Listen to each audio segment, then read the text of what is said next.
Hello friends, welcome to study with Kashi. Friends, आज की video में हम क्लास 12 केमिस्ट्री 2025 बोर्ड एग्जाम की पूरी किताब से महत्वपूर्ण बनाने वाली विधियों को करने वाले हैं। तो चलिए फ्रेंड्स, हम अपनी वीडियो को स्टार्ट करते हैं। देखिए फ्रेंड्स, अपनी वीडियो स्टार्ट करने से पहले हम आपको बता दें कि बनाने वाली विधि बहुत ज़्यादा इंपॉर्टेंट है, क्योंकि प्रयोगशाला विधि में बनाने वाली विधि सबसे अधिक काम आती है। और अगर आपकी बनाने वाली विधि ही सही नहीं होगी तो आपकी प्रयोगशाला विधि में से पूरे नंबर नहीं मिलेंगे, क्योंकि प्रयोगशाला विधि में सबसे मेन होती है बनाने वाली विधि। और उसके बाद अगर आप चाहे डायग्राम बनाए, उसमें कुछ भी लिखे, एग्जामिनर को उससे कोई मतलब नहीं रहता। तो आज की वीडियो में हम बनाने वाली विधि को करने वाले हैं, जो कि हमारी पूरी बुक से महत्वपूर्ण बनाने वाली विधि है। तो देखिए, इसमें हमारी पहली है शुद्ध एसीटोन बनाने की प्रयोगशाला समीकरण का वर्णन कीजिए। तो हमें यहाँ पे क्या करना है, हमें शुद्ध एसीटोन बनाने की प्रयोगशाला समीकरण का वर्णन करना है। तो हम यहाँ पे लिखते हैं, प्रयोगशाला में निर्जल कैल्शियम एसीटेट के शुष्क आसवन से एसीटोन बनाया जाता है। क्या बनाया जाता है? प्रयोगशाला में निर्जल कैल्शियम एसीटेट के शुद्ध आसवन से एसीटोन बनाया जाता है। अब देखिए यहाँ पे कैल्शियम एसीटेट, तो कैल्शियम एसीटेट क्या होता है? CH3COO की ट्वाइस इंटू Ca। ये क्या है? Calcium acetate. तो कैल्शियम एसीटेट का शुष्क आसवन कराएंगे तो हमें क्या प्राप्त होगा? हमें प्राप्त होगा एसीटोन, यानी कि CH3COCH3। और हमें क्या प्राप्त होगा? हमें प्राप्त होगा कैल्शियम कार्बोनेट। तो हम एसीटोन कैसे बनाएंगे?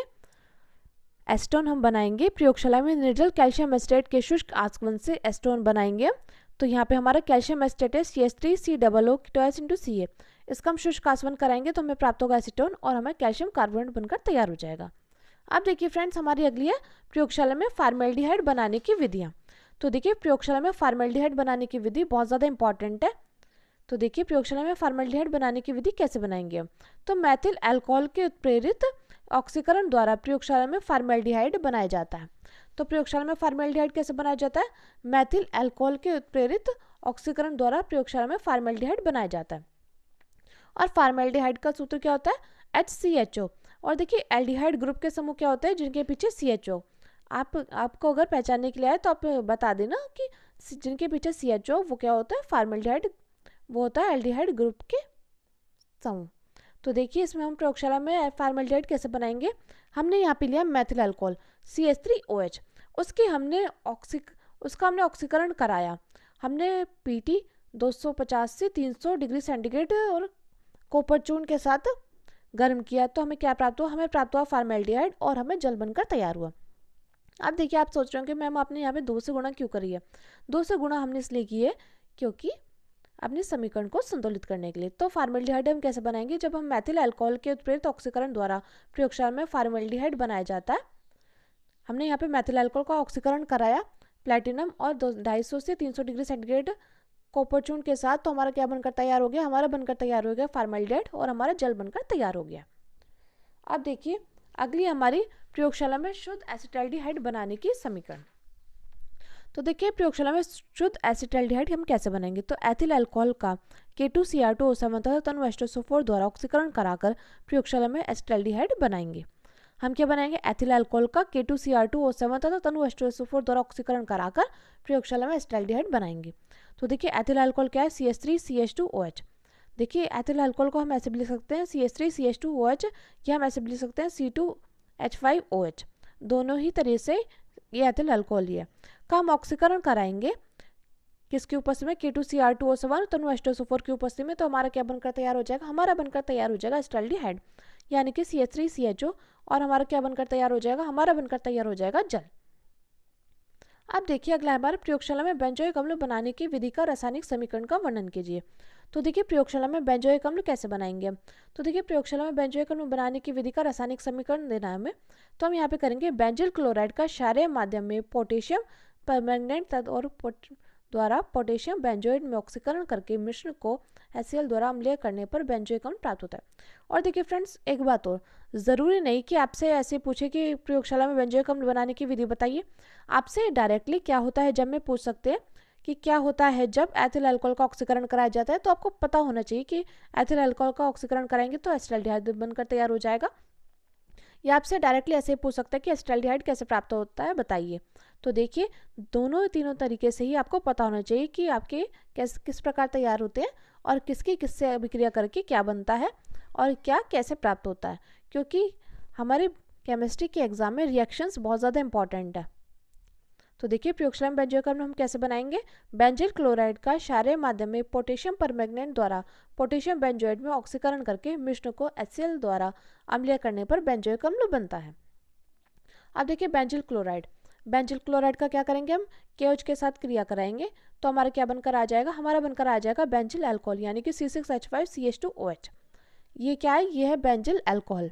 तो हम क्या करेंगे, बेंजील क्लोराइड की KOH के साथ क्रिया कराएंगे तो क्या बनकर आ जाएगा, हमारा बनकर आ जाएगा बेंजील अल्कोहल C6H5CH2OH और हमारा पोटेशियम क्लोराइड बनकर आ जाएगा। अब देखिए ये जो हमारा बेंजील अल्कोहल बनकर आया है इसका हम ऑक्सीकरण कराएंगे KMnO7 की उपस्थिति में तो हमारा क्या बनकर आ जाएगा, हमारा बनकर आ जाएगा पोटेशियम बेंजोइड यानी कि C6H5COOK।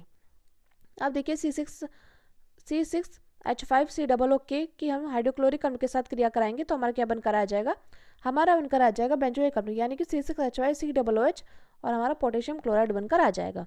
तो देखिए फ्रेंड्स इस प्रकार ये हमारा बेंजोइक अम्ल बनकर तैयार हो गया। मैं उम्मीद करती हूँ आपको ये अच्छे समझ में आ रहा होगा। और देखिए फ्रेंड्स आपको क्या है, आपको ये रिएक्शंस को रटने की ज़रूरत नहीं है क्योंकि रटा हुआ हम एग्जाम में भूल जाते हैं। हमें क्या करना है, हमें रिएक्शंस को लिख लिख कर याद करना है, इससे हमें लंबे समय तक याद होगा। अब देखिए अगला है हमारा प्रयोगशाला में एथिलएमीन बनाने की विधि का रासायनिक समीकरण का वर्णन कीजिए।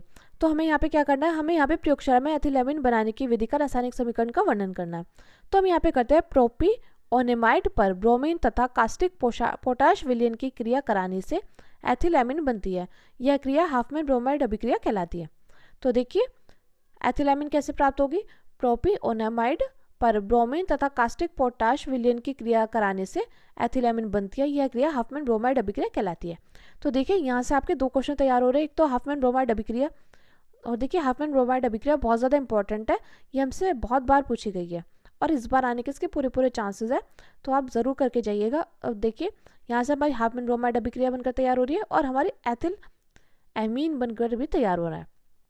तो देखिए वो कैसे बनकर तैयार होगा, यहाँ पे प्रोपियोनेमाइड की हमने ब्रोमीन के साथ क्रिया कराई तो हमारा क्या बनकर आ गया, हमारा बनकर आ गया है ब्रोमो प्रोपियोनेमाइड यानी कि C2H5CONHBr और हमारा क्या बनकर आ गया, हमारा बनकर आ गया HBr। अब देखिए इसे ब्रोमो प्रोपियोनेमाइड की हम KOH के साथ क्रिया कराएंगे तो हमारा क्या बनकर आ जाएगा, हमारा बनकर आ जाएगा एथिल आइसोसाइनेट और हमारा क्या बनकर आ जाएगा, पोटेशियम ब्रोमाइड और जल बनकर आ जाएगा। अब इस एथिल आइसोसाइनेट की हम KOH के साथ क्रिया करेंगे तो हमारा क्या बनकर आ गया, हमारा बनकर आ गया एथिलएमीन और हमारा K2CO3 बनकर आ गया। तो इस प्रकार हमने एथिलएमीन बनकर तैयार हो गया। अब देखिए अगला है हमारा ग्लूकोज बनाने की विधि का रासायनिक समीकरण देते हुए लिखिए। तो देखिए ये बहुत ज़्यादा इंपॉर्टेंट है, डायरेक्टली हमसे पूछ लिया जाता है ग्लूकोज बनाने की विधि का रासायनिक समीकरण दीजिए। तो देखिए स्टार्च के जल अपघटन द्वारा तो हम करेंगे बड़ी मात्रा में ग्लूकोज के लिए स्टार्च का जल अपघटन सल्फ्यूरिक अम्ल के अति तनुगंधक के अम्ल के विलयन के द्वारा 393 केल्विन ताप पर व निम्न दाब 2 से 3 वायुमंडलीय दाब पर किया जाता है।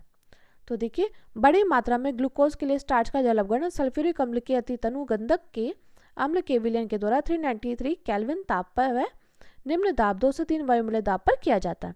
अब देखिए स्टार्च का फॉर्मूला क्या होता है, C6H10O5 की होल n, ये होता है स्टार्च की हमने क्या कराई, हमने जल अपघटन करा दिया, तनु H2SO4 की उपस्थिति में जल अपघटन कराया तो हमारा क्या बनकर आ गया, हमारा बनकर आ गया ग्लूकोज NC6H12O6। तो फ्रेंड्स इस प्रकार हमारा ग्लूकोज बनकर तैयार हो गया। अब देखिए अगला है हमारा क्लोरोबेंजीन के बनाने की एक विधि लिखिए। तो देखिए क्लोरोबेंजीन बनाने की हमें यहाँ पे एक विधि लिखनी है। तो देखिए गाटामान अभिक्रिया, तो देखिए यहाँ से भी हमारी दो क्वेश्चंस तैयार हो रहे हैं, एक तो गाटामान अभिक्रिया, एक क्लोरोबेंजीन बनाने की विधि। तो देखिए गाटामान अभिक्रिया, इस अभिक्रिया में बेंजीन डाइजेनियम क्लोराइड को कॉपर चूर्ण व HCl के साथ गर्म करने पर क्लोरोबेंजीन बनती है। तो देखिए गाटामान अभिक्रिया में क्या हो रहा है, गाटामान अभिक्रिया में इस अभिक्रिया में बेंजीन डाइजेनियम क्लोराइड को कॉपर चूर्ण व HCl के साथ गर्म करने पर क्लोरोबेंजीन बनती है। ये क्या है, ये है हमारा बेंजीन डाइजेनियम क्लोराइड यानी कि C6H5N2Cl, ये हमारा बेंजीन डाइजेनियम क्लोराइड, इसको हम कॉपर व हाइड्रोक्लोरिक अम्ल के साथ गर्म करेंगे तो हमारा क्या बनकर आ गया, हमारा बनकर आ गया है क्लोरोबेंजीन यानी कि C6H5Cl और हमारा नाइट्रोजन गैस बनकर आ गया है। अब देखिए अगला है हमारा प्रयोगशाला में डाई एथिल ईथर बनाने का रासायनिक समीकरण लिखना है हमें, तो हम यहाँ पे लिखते हैं प्रयोगशाला में डाईएथिल ईथर एथिल अल्कोहल के आधिक्य और सांद्र H2SO4 को 140 डिग्री सेंटीग्रेड पर गर्म करके बनाया जाता है। तो प्रयोगशाला में डाईएथिल ईथर कैसे बनाएंगे हमें यहाँ पे, और देखिए एक बात और, यहाँ पे आया प्रयोगशाला में डाईएथिल ईथर बनाने का रासायनिक समीकरण, और देखिए ये वाली अभिक्रिया जो है ये विलियमसन संश्लेषण अभिक्रिया है, इसको विलियमसन संश्लेषण अभिक्रिया भी कहते हैं। तो इस प्रकार भी आपके यहाँ पे 2 क्वेश्चन तैयार हो रहे हैं कि डाईएथिल ईथर बनाने की विधि बताइए और दूसरा विलियमसन संश्लेषण अभिक्रिया ही बताइए। तो देखिए प्रयोगशाला में डाईएथिल बनाने के लिए एथिल अल्कोहल के आधिक्य और सांद्र H2SO4 को 140 डिग्री पर गर्म करके बनाया जाता है। तो देखिए यहाँ पे हमने क्या किया है, हमने यहाँ पे C2H5OH प्लस H2SO4 को 100 से 110 डिग्री सेंटीग्रेड पर गर्म किया है, तो हमारा बनकर तैयार हो गया C2H5HSO4, तो ethyl hydrogen sulphate, C2H5HSO4 ethyl hydrogen sulphate, और हमारा जल बनकर आ गया। अब इस एथिल हाइड्रोजन सल्फेट को हम क्या करेंगे, हम यहाँ पे एथिल अल्कोहल के साथ गर्म करेंगे 140 डिग्री सेंटीग्रेड ताप पर, तो हमारा क्या बनकर आ गया, हमारा बनकर आ गया डाईएथिल ईथर यानी कि C2H5O C2H5, ये हमारा क्या बनकर आ गया, ये हमारा बनकर आ गया डाईएथिल ईथर, और हमारा क्या बनकर आ गया H2SO4 यानी कि सल्फ्यूरिक अम्ल बनकर आ गया। अब देखिए अगला है हमारा प्रयोगशाला में क्लोरोफॉर्म बनाने की विधि का रासायनिक समीकरण देते हुए समझाइए।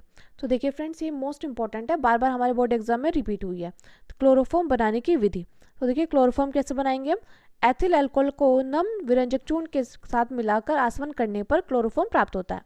तो हमारा क्लोरोफॉर्म कैसे प्राप्त होगा, एथिल अल्कोहल को नम विरंजक चूर्ण के साथ मिलाकर आसवन करने पर हमारा क्लोरोफॉर्म प्राप्त होता है। ये आपको पता होना चाहिए कि हमारा क्लोरोफॉर्म कैसे प्राप्त होगा, जब हम एथिल अल्कोहल को नम विरंजक चूर्ण के साथ मिलाकर आसवन करेंगे तो हमारा क्लोरोफॉर्म बनकर तैयार हो जाएगा। तो देखिए हम क्या करेंगे, यहाँ पे विरंजक चूर्ण को जल के साथ गर्म करेंगे तो हमारा क्या बनकर आ गया, कैल्शियम हाइड्रोक्साइड यानी कि CH का होल्टाइज, और हमारी क्लोरीन गैस मुक्त हो रही है। अब देखिए एथिल अल्कोहल की क्लोरीन गैस के साथ क्रिया कराएंगे तो क्या बनकर तैयार हो जाएगा, एस्टाल्डिहाइड यानी कि CH3CHO, और क्या बनकर तैयार हो जाएगा, हाइड्रोक्लोरिक अम्ल। अब इस एस्टाल्डिहाइड की क्लोरीन के साथ अभिक्रिया कराएंगे तो हमारा क्या बनकर तैयार हो जाएगा, हमारा बनकर तैयार हो गया क्लोरल, और क्लोरल का फॉर्मूला होता है CCl3CHO, और क्या बनकर तैयार हो जाएगा, हाइड्रोक्लोरिक अम्ल। अब इस क्लोरल की कैल्शियम हाइड्रोक्साइड के साथ क्रिया कराएंगे तो हमारा क्या बनकर आ गया, क्लोरोफॉर्म और कैल्शियम फार्मेट HCOO की ट्वाइस इंटू Ca, तो ये हो गया कैल्शियम फार्मेट। तो देखिए क्लोरोफॉर्म बनाने के ये 4 पदों में पूर्ण हुई है ये प्रक्रिया। तो देखिए क्लोरोफॉर्म कैसे प्राप्त किया हमने, एथिल अल्कोहल को नम विरंजक चूर्ण के साथ मिलाकर आसवन करने पर क्लोरोफॉर्म प्राप्त हुआ है।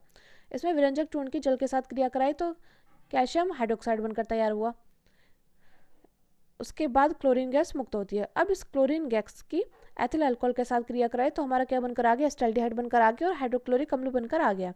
अब इस एस्टाल्डिहाइड की क्लोरीन के साथ क्रिया कराई तो हमारा क्या बनकर आ गया, क्लोरल बनकर आ गया, जो क्लोरल है CCl3CHO, और हमारा हाइड्रोक्लोरिक अम्ल बनकर आ गया। अब इस क्लोरल की कैल्शियम हाइड्रोक्साइड के साथ क्रिया कराई तो हमारा क्या बनकर आ गया, क्लोरोफॉर्म बनकर आ गया, और हमारा कैल्शियम फॉर्मेट HCOO की 12 इंटू Ca, ये हमारा कैल्शियम फॉर्मेट बनकर आ गया। तो फ्रेंड्स ये हमारे मोस्ट इंपॉर्टेंट बनाने की विधियाँ जो कि हमारे बोर्ड एग्जाम के लिए बहुत ज़्यादा इंपॉर्टेंट है। और देखिए फ्रेंड्स आपके बोर्ड एग्जाम में प्रयोगशाला विधि, ये बनाने की विधि 5 मार्क्स की डायरेक्टली पूछी जाती है, तो आप इनको अच्छे से करके जाइएगा। तो चलिए फ्रेंड्स आज की वीडियो में बस इतना है। थैंक्स फॉर वॉचिंग, और आपके बोर्ड एग्जाम के लिए ऑल द बेस्ट, अच्छे से एग्जाम करना। तो चलिए फ्रेंड्स आज की वीडियो में बस इतना है। थैंक्स फॉर वॉचिंग, मिलते हैं अगली वीडियो में।